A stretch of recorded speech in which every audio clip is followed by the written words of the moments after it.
പുതിയ UGC മാർഗനിർദ്ദേശങ്ങൾ Hindutva agenda നടപ്പാക്കാനുള്ള ശ്രമത്തിന്റെ ഭാഗമാണെന്ന് ഉന്നത വിദ്യാഭ്യാസ വകുപ്പ് മന്ത്രി ആർ ബിന്ദു.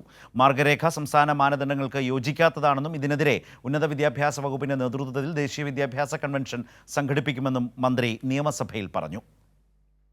UGC മാർഗനിർദ്ദേശങ്ങളെ സംബന്ധിച്ച് നിയമസഭയിലാണ് മന്ത്രി ആർ ബിന്ദു സംസ്ഥാന സർക്കാരിന്റെ നിലപാട് വ്യക്തമാക്കിയത്. സംസ്ഥാന സർവകലാശാലകളുടെ എല്ലാ ചുമതലകളും സംസ്ഥാന ഗവൺമെന്റുകളിൽ നിക്ഷിപ്തമായിരിക്കെ വലിയ രീതിയിലുള്ള കേന്ദ്രീകരണ പരിശ്രമങ്ങൾ നടത്തുന്ന രീതിയിലാണ് പുതിയ UGC ഡ്രാഫ്റ്റ് ഗൈഡ് ലൈൻസ് തയ്യാറാക്കിയിട്ടുള്ളത് എന്നത് സംബന്ധിച്ച പ്രതിഷേധം അറിയിച്ചിട്ടുണ്ട്. യാതൊരു വിധത്തിലും ഇടപെടാനുള്ള സ്പേസ് ഇല്ലാത്ത തരത്തിലും UGC മാർഗനിർദ്ദേശങ്ങൾ പുറപ്പെടുവിക്കുന്നു എന്നുള്ളത് ഖേദകരമാണ് എന്ന നിലയിൽ അത് നമ്മുടെ ഫെഡറൽ തത്വങ്ങൾക്ക് വിരുദ്ധമായ നിലപാടാണ് എന്ന് ചൂണ്ടിക്കാണിച്ചുകൊണ്ട് തന്നെ UGCക്കും അതുപോലെ ഉന്നത വിദ്യാഭ്യാസ മന്ത്രി കേന്ദ്രമന്ത്രിക്കും കത്തയച്ചിട്ടുണ്ട്.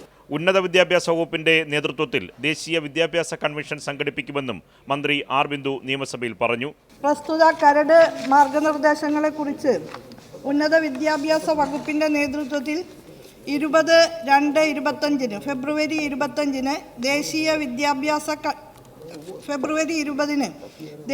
വിദ്യാഭ്യാസ കൺവെൻഷൻ സംഘടിപ്പിക്കുവാൻ തീരുമാനിച്ചിട്ടുണ്ട്.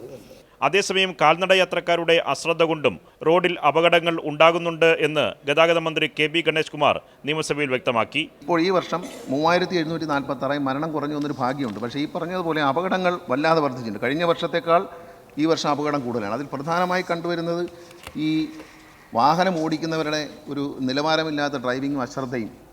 മോട്ടോർ സൈക്കിളുകളാണ് കൂടുതൽ അപകടങ്ങൾ ഉണ്ടാക്കുന്നതും കൂടുതൽ മരണം സൃഷ്ടിക്കുന്നത്.